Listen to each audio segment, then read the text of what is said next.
ఈరోజు మనం పసుపు హార్వెస్ట్ చేసుకున్నాం ఫ్రెండ్స్. ఆకులైతే ఎండిపోయాయి, ఎల్లోగా వచ్చాయి. ఇంకా హార్వెస్ట్కి అయితే రెడీ అయిపోయింది. ఈరోజు మనం హార్వెస్ట్ చేసుకున్నాము. నేను ఇవి పసుపుని ఎలా పండించానో ఏంటో ఈ వీడియోలో మీ అందరికీ చెప్తాను. హాయ్ ఫ్రెండ్స్, నమస్తే, వెల్కమ్ టు అవర్ ఛానల్. ఈరోజు నేనైతే పసుపుని 4 రకాల కంటైనర్లో అయితే పండించానండి. వెజిటేబుల్ బాక్సు, రైస్ బ్యాగు, ఇంకా థర్మాకోల్ బాక్సులు, ఇంకా చూడండి ఫ్రిడ్జ్ బాక్సుల్లో కూడా వేసాను.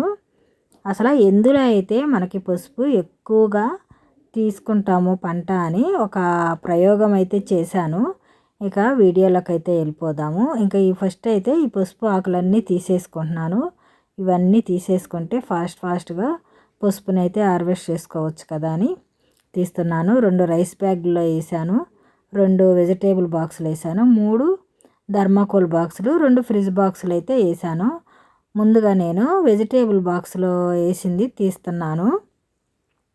నాకు ఉన్న వెజిటేబుల్ బాక్సులు అయితే చుట్టూరు కన్నాలు అయితే ఉన్నాయి. అందుకని ఒక క్లాత్ వేసానండి నేను అడుగున. అది కూడా ఇప్పుడు తీసి చూపిస్తాను. చూడండి, ఇదిగోండి, ఇలా క్లాత్ వేసి దాంట్లో ఇక మట్టి, ఇసుక అన్నీ కలిపి అయితే నేను పసుపు పెట్టాను. నేను పసుపు స్టార్టింగ్ నాటేటప్పుడేనండి దీనికి ఇసుక, మట్టి, ఇంకా పశువుల ఎరువు అయితే వేసి పెట్టాను. ఇక మధ్యలో ఎలాంటి లిక్విడ్లు అయితే దీనికి ఇవ్వలేదు. వాటర్ అయితే 2 డేస్కి ఒకసారి, 3 డేస్కి ఒకసారి అయితే వాటర్ ఇచ్చానే కానీ దీనికి ఎలాంటి పోషకాలు అయితే నేను ఇవ్వలేదు. ఇక నేనైతే నా మట్టిని చూసారా ఎలా ఉందో. నేను అయితే ఈ పసుపు పెట్టడానికి ఇసుక ఎక్కువ కలిపాను. మట్టి 1% అయితే 3% ఇసుక అయితే కలిపాను. ఎందుకంటే వాటర్ నిలబడకూడదు, అందుకని ఈ ఇసుక ఎక్కువ కలిపాను. అది కాక మాకు మట్టి ఎక్కువ దొరకదండి, నల్లమట్టి. ఇక్కడ మాదంతా ఇసుక నేల కాబట్టి ఇసుకే ఎక్కువ దొరుకుతుంది. దానివల్ల నేను ఎక్కువ ఇసుక వేసాను, మట్టి శాతం తక్కువ వేసాను.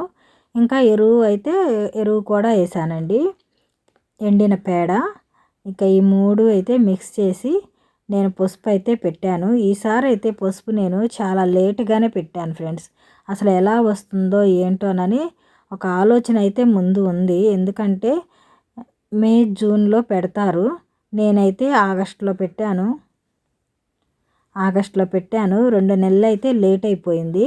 అసలు ఎలా వస్తుందో ఏందో అనుకున్నాను. చూడండి, అసలు ఈ పసుపు కొమ్మలు అయితే ఎంతెంత లావుగా అయితే ఉన్నాయో, మంచిగా పెరిగిందండి. రూట్స్ వచ్చిన వాటికేమో కొమ్మలు తక్కువ ఉన్నాయి, రూట్స్ తక్కువగా ఉన్నాయి. పసుపు కొమ్మలు బాగా లావుగా అయితే వచ్చాయి. ఇంకా ఇదైతే థర్మాకోల్ బాక్సు. వెజిటేబుల్ బాక్సులు అయితే బాగానే వచ్చింది. నేను ఈ పసుపుని అయితే చూడండి, ఇక్కడ చూసారు కదా నా మట్టి ఎలా ఉందో, ఎక్కువ ఇసుకే కనిపిస్తుంది. ఇంకా ఇదైతే థర్మాకోల్ బాక్స్ కదా, దీన్ని కూడా తిరగేసి చూస్తాను. ఇవన్నీ పగిలిపోయినాయండి. నేను ఈ థర్మాకోల్ బాక్సులు 3 ఇయర్స్ నుంచి అయితే వాడుతున్నాను. ఇంకా అందుకని అన్నీ పగిలిపోయాయి కదా అని తీసేస్తున్నాను. చూడండి, అసలు పసుపు ఎంత బాగా రెడీ అయిందంటే 2 నెలలు లేట్ అయినా సరే కానీ బాగా పసుపు వచ్చిందండి, తయారయ్యింది. నాకైతే చాలా సంతోషంగా ఉందండి. నేను 5 ఇయర్స్ నుంచి అయితే పసుపును పండిస్తున్నాను.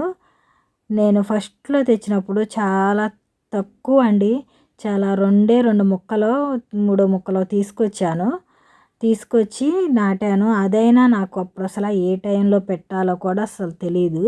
జీరో నాలెడ్జీ, అసలు పసుపు గురించి అసలు ఏం తెలీదు.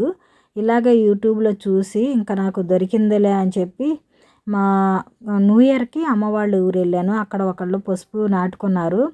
ఇక వాళ్ళ దగ్గర నుంచి అయితే తీసుకొచ్చి ఇంకా తీసుకురాగానే అప్పుడే పెట్టేశాను. ఇక జనవరిలోనే నాటేశానండి, నాకు తెలియక. నాటి రోజు డైలీ వాటరింగ్ అయితే చేసేదాన్ని. అసలు నెల రోజులైనా సరే పసుపు మొలక రాలేదు. ఎందుకు రాలేదో ఏంటోనని ఇక తీసి చూస్తే మొత్తం అసలు పసుపు ఏం లేదండి, అక్కడ కుళ్ళిపోయింది. అయ్యో, తెచ్చుకున్న పసుపు కూడా వేస్ట్ అయిపోయిందా అనిపించింది. కొత్త పిచ్చోడు పొద్దెరగడు అన్నట్టు నేను తేంగాలనే తీసుకొచ్చి పెట్టాను. అసలు ఏ సీజన్లో పెట్టాలి, ఎలా పెట్టాలని తెలియకుండానే నాటేశాను. ఇక తర్వాత మళ్ళీ అమ్మ వాళ్ళ ఊరు వెళ్ళినప్పుడు అడిగితే ఇక లేదమ్మా పసుపు అంతా తీసేసి పసుపు చేసుకున్నాము అని చెప్పారు. ఇంకా ఎలాగా ఇక పసుపు అనుకుంటూనే ఉన్నాను. మళ్ళీ వర్షాకాలం స్టార్ట్ అవ్వగానే ఎక్కడో ఒక చిన్న మొక్క అండి, చాలా చిన్న మొక్క అయితే మొలకెత్తింది. అది ఒక జాన అయితే పెరిగింది. ఏంటా అని తోమి చూస్తే అక్కడ ఒక చిన్న మొక్క పసుపు ఉంది. దాన్ని తీసి ఒక రైస్ బ్యాగ్లో ఇసుక, అప్పుడైతే అసలు నా దగ్గర నల్లమట్టి లేదండి, ఇసుకేసి ఇంకా ఎండిన పేడ ఈ 2 మిక్స్ చేసి నాటానండి. ఇంకా మళ్ళీ 8 నెలలు అయ్యాక తోమి చూస్తే అస్సలు నాకైతే చాలా ఆశ్చర్యం వేసింది ఫ్రెండ్స్. అసలు ఇంత చిన్న మొక్కకి 1 కేజీ వరకు పసుపు వచ్చింది. అంత పసుపు వచ్చేసరికి నాకు ఆశ్చర్యంగా అనిపించింది. ఎందుకంటే అదే నేను ఫస్ట్ టైం అండి పసుపు పండించడం.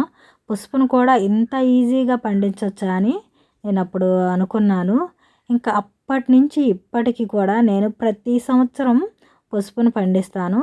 చూడండి, ఇక ఇది ఇంకో థర్మాకోల్ బాక్స్ అండి.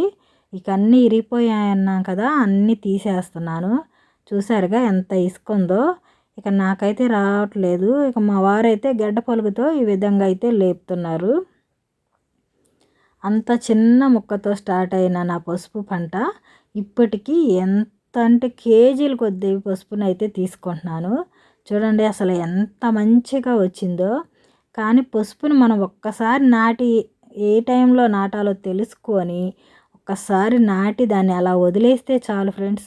అసలు సంవత్సరానికి మనకి అసలు ఎంత పంట వస్తుందో. కొత్తగా గార్డెనింగ్ స్టార్ట్ చేసేవాళ్ళైతే ఈ పసుపును కూడా నాటుకోండి. అసలు ఈ పసుపు వచ్చేదాన్ని బట్టి అసలు మనకైతే చాలా సంతోషం అయితే వేస్తుంది. ఒక్కొక్క థర్మాకోల్ బాక్స్లో ఒక్కొక్క బేషన, నా చేతిలో ఉన్న గిన్నెని మేము బేషన అంటామండి, దాని నిండుగా వస్తుంది. ఇక ఇప్పుడైతే ఫ్రిడ్జ్ బాక్స్లో చూడండి అసలు ఎంతెంత లావుగా వచ్చాయో కొమ్ములు. నేనైతే ఇప్పుడు 4 రకాల కంటైనర్లు అయితే పండించాను కదా ఫ్రెండ్స్. నాకు అన్నిటికంటే బెస్ట్ అయింది ఏంటంటే థర్మాకోల్ బాక్స్ అండి. థర్మాకోల్ బాక్స్, వెజిటేబుల్ ట్రేస్ ఉన్నాయి కదా అవి. ఎందుకంటే ఫ్రిడ్జ్ బాక్స్ చాలా మట్టి ఎక్కువ పడుతుంది. అదిగాక ఈ పసుపు లోతుకైతే వెళ్ళదండి, పైనే ఉంటుంది, ఒక జాన అంతేనండి, ఇంకంతకంటే లోతుకి వెళ్ళదు. అందుకని ఇంత పెద్ద కంటైనరు ఇంత మట్టి వేసి పెట్టడం నాకు అవసరం లేదనిపిస్తుంది. అందుకని వెజిటేబుల్ ట్రే కానీ, ఇంకా థర్మాకోల్ బాక్స్ కానీ, రైస్ బ్యాగ్లో అయితే మనం 2-3 కొమ్ములే పెట్టగలుగుతాము. అందుకని థర్మాకోల్ బాక్స్ అయితే చాలా బెస్ట్ ఫ్రెండ్స్. చూడండి, ఇంకా ఒక ఫ్రిడ్జ్ బాక్స్లోదైతే ఇంకొక బేషన్ వచ్చింది. ఇక్కడ ఇంకా పెద్ద ఫ్రిడ్జ్ బాక్స్ అండి. దీంట్లో అయితే ఈ బ్లాక్ టబ్ ఉంది కదా 100 రూపీస్, ఆ టబ్కి అయితే వచ్చింది. ఈసారి నేను ప్రతి సంవత్సరం కంటే కూడా ఈ సంవత్సరం ఎక్కువ పసుపు అయితే పండించుకున్నాను. ఈ పసుపు నేనే కాదు ఫ్రెండ్స్, నేను మా అత్త వాళ్ళకి ఇస్తాను, అమ్మ వాళ్ళకి ఇస్తాను.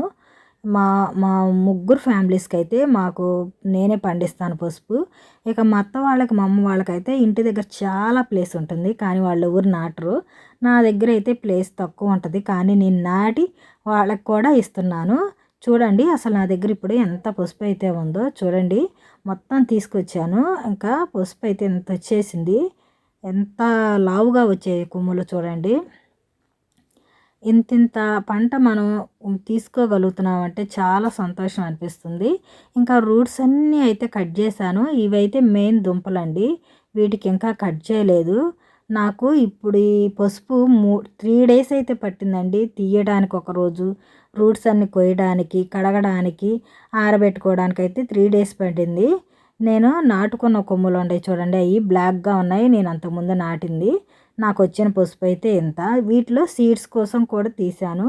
చూడండి పసుపుని ఇలా కొమ్ములుగా ఉంటాయి కదా, అవి కొంచెం తీసి కడుక్కోవాలి. దగ్గరగా ఉన్నాయి, ఎందుకంటే అందులో ఇసుక ఉంటుంది.